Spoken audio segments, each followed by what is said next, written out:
So do you need a motion setup for your simulator? Well, let's talk about it. Inside. Ooh, too much, too much, too much, too much, too much. Oh, we're gonna die. Oh no. Oh, yeah. 3, 2, 1, fight off.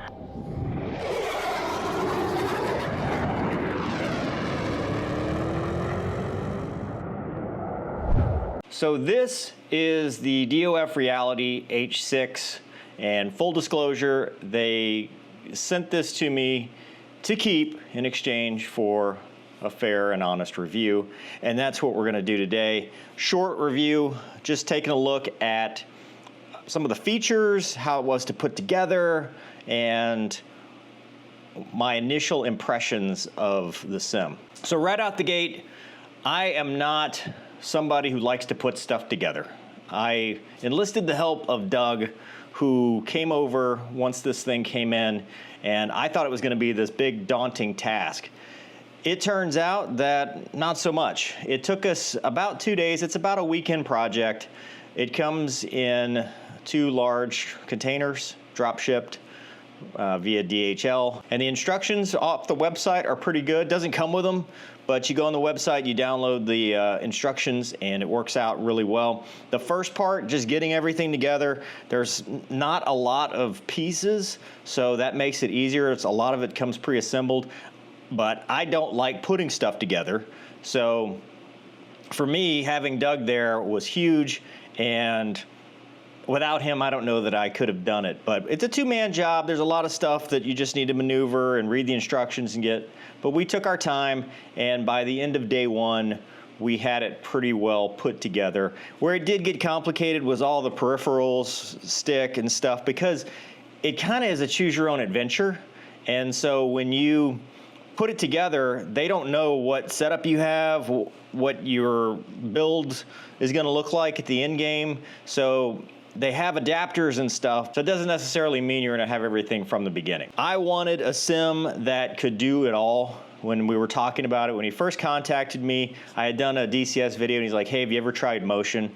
And I was like, no, but that sounds really cool. And so my thing was, I wanted something to do it all, because I like doing racing sims, I like doing the F-16 stuff.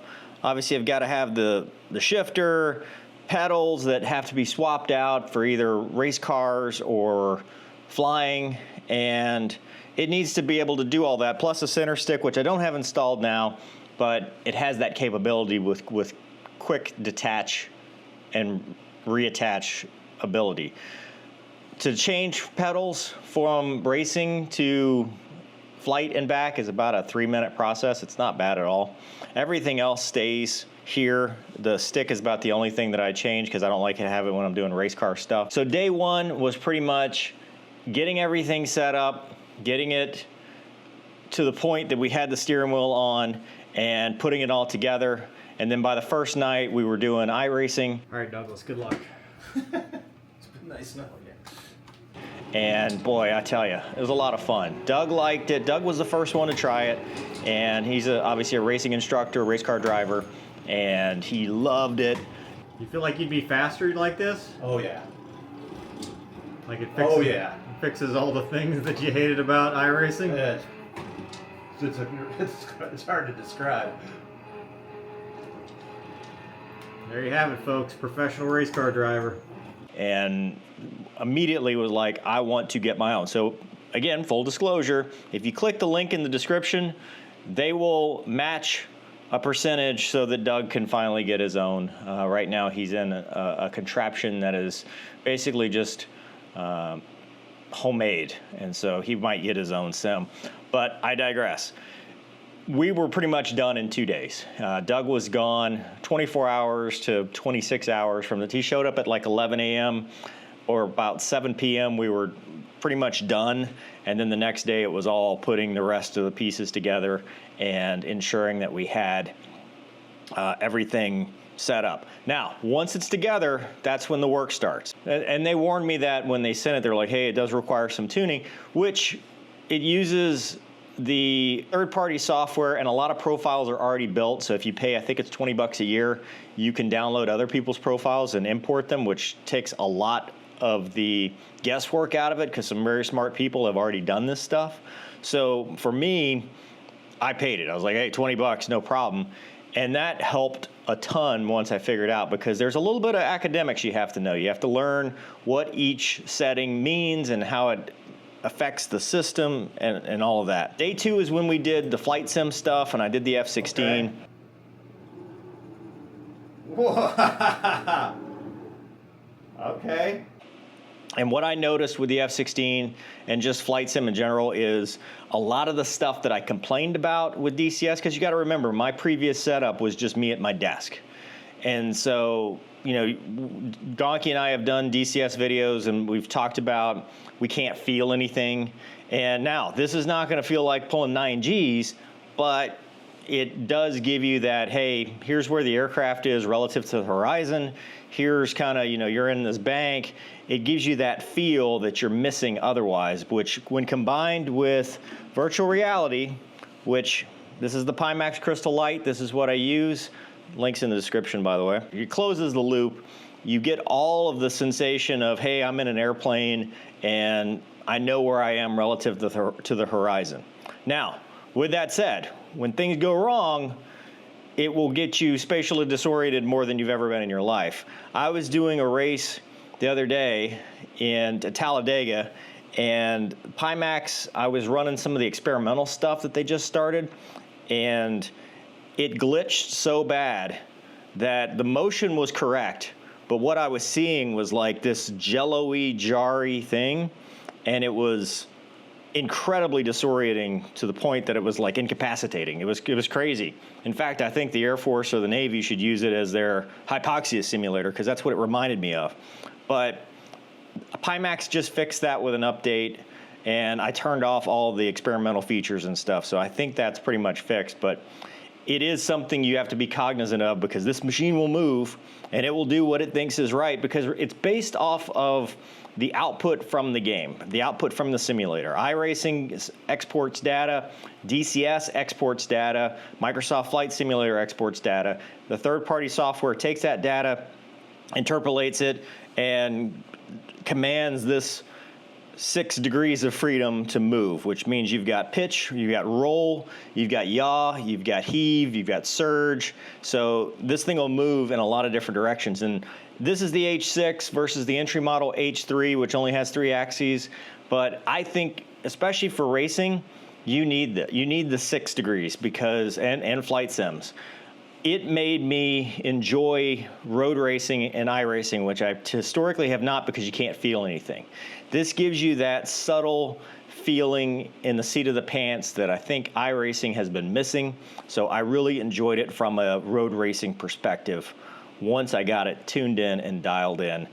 From an oval perspective, it's great. And one of the things I noticed too is, because I can feel the traction, the sway, and the traction loss, I can get on the throttle faster than a lot of other people can, because I can feel it. You know, it gives me that feedback more than like a rumbler or a butt kicker, which I used to have. I think it gives you that little bit extra of an edge, especially in racing. Now, for flying, it does everything that you want it to do in flying. Realize in real life, the only time we use motion sims are for helicopters and for airliners and larger aircraft. We don't use motion sims for fighters, because pulling 9Gs, it doesn't really help. However, with this sim, I think that it is additive, because you get the relative positioning, so you know where you are relative to the horizon as far as your orientation. So that helps you when you're looking across the circle, because sometimes, just sitting in your chair, you don't get that. And so it really helps you know where you are and give you that spatial orientation.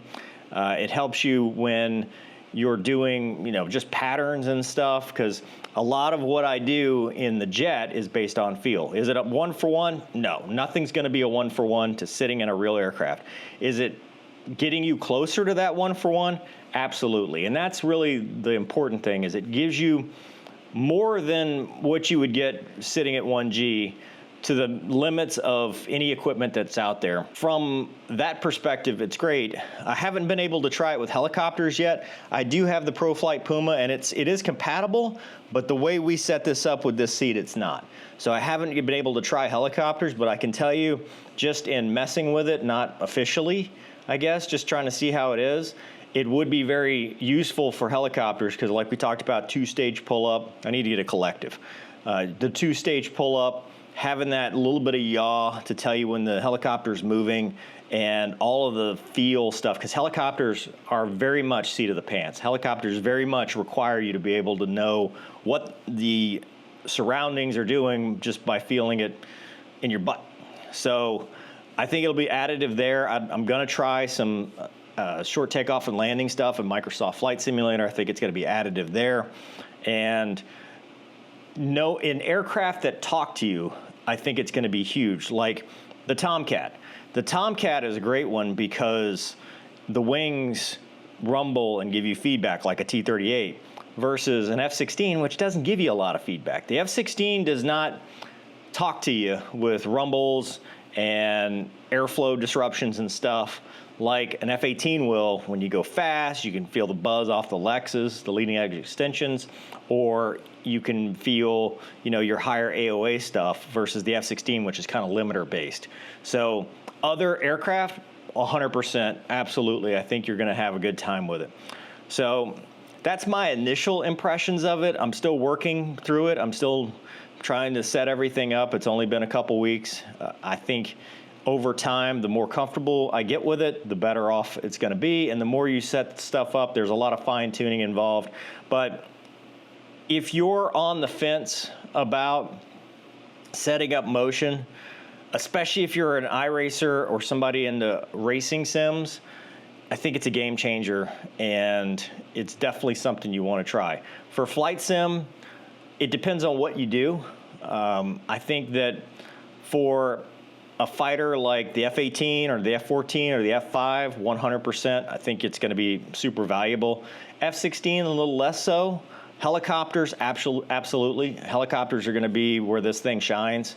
So you're going to have a good time. Cat shots, going to the boat, all that stuff will be replicated. Landing, taking a trap. When you land with this thing, it kind of gives you that feedback, just like the aircraft will. But in general, I think that the best use of it is anytime you're in a position where you want to feel relative to where the aircraft is, relative to the horizon, and be able to know just what seat of the pants. It adds that seat of the pants feeling that you otherwise would not have other than having a centrifuge. I mean, that would be the next step. You'd have to have a centrifuge to spin you around and give you 9 Gs. Otherwise, this is pretty darn good and something that I do recommend at this point. I'm going to give it some more time, try it some more. Obviously, this is an initial review. I've only had it for a couple weeks, but so far I've been impressed, and so far I've enjoyed using it.